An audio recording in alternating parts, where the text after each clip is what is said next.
Jennifer Dunne. I play with Cuala and I'm from Dublin.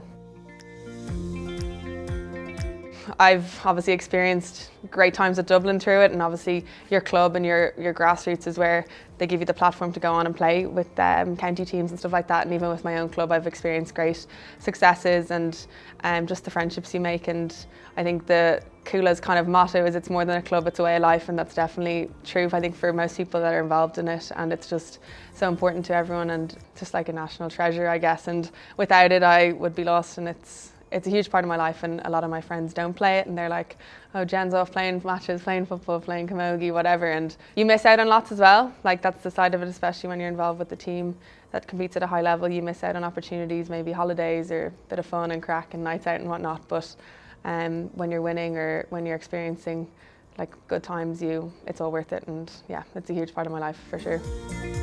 And for me, a typical week would obviously be, I'm actually on placement or starting placement now in the next coming weeks, but normally it would probably be obviously college, and especially with teaching, it's quite full on, so you'd nearly be in 9 to 5 most days. The beauty of it is with Dublin and DCU, we both train in DCU, so it's just up the road for me, but you'd be doing, I'd say, at least 2 gym sessions a week, and then on top of that, maybe 4 pitch sessions, so it is a lot, and you just kind of have to look after yourself, and recovery especially is such an important thing at the moment as well, when there's lots of games coming thick and fast between college and intercounty.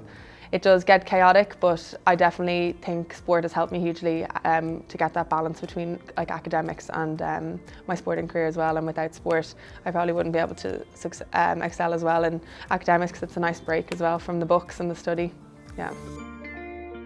One thing I loved when I got into definitely over COVID was sea swimming. So I'm a big fan of going down to the 40 foot. I know, one of those. So in the mornings, most mornings I'd make time to get down for a swim, and there's a few of us around, just girls that I play with in Cuala and stuff, that we all kind of go down together, and just getting down and having that and maybe grabbing a coffee and whatnot. It's kind of just a nice bit of downtime, but the evenings, as you said, are nearly every night you're out training, so it's just kind of those moments when you do have even an hour or 2 off that you can just relax. And for me, obviously in the mornings, I love getting up and going for doing those swims and being one of those people with their dry robes and whatnot down in the 40 foot. So, but no, definitely it is hard to find time for yourself as well, but you just kind of have to make time and try find those little gaps.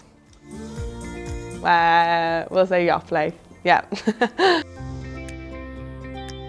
I think especially around that age, when you're in secondary school, things become different people's priorities, and sport and going to training isn't seen as cool sometimes. So I know a good few crew of my friends dropped off then, and they always say they'll come back and they never do. So I think just sticking at it and trying to keep that core group of friends. Like, I have a group of maybe 5 or 6 girls that I've played with since I went down to Cuala in the academy, and the fact that we all stayed together definitely helped, because you're going and you're enjoying training and you're being with your friends, and sometimes you have to miss out on other opportunities. But I think just having that outlet, as well, as I said, from an academic point of view, being able to get out and play sport is huge. So I think even if it's not at a huge competitive level that you're playing it, I think just playing sport for even just peace of mind and your mental health is huge. So I definitely would recommend for girls to stick at it, especially in their teen years, because that's when you see a huge amount of people dropping off, yeah. Oh, well, it's cliche, but if you don't believe you won't achieve, and that kind of whole thing of setting goals and targets and trying to do what you can to get better as a player, and believing in yourself as well is so important. And especially when you're involved with a team like O'Connor Cup team or an intercounty team, you have to build a trust and believe in your players around you as well. So I think a huge thing of Gaelic football as a whole and being successful in sport is believing in the group of players that you have around you and in yourself to kind of do well and succeed. And definitely I think it's a super motto and something I definitely would think of and try to live by. Yeah.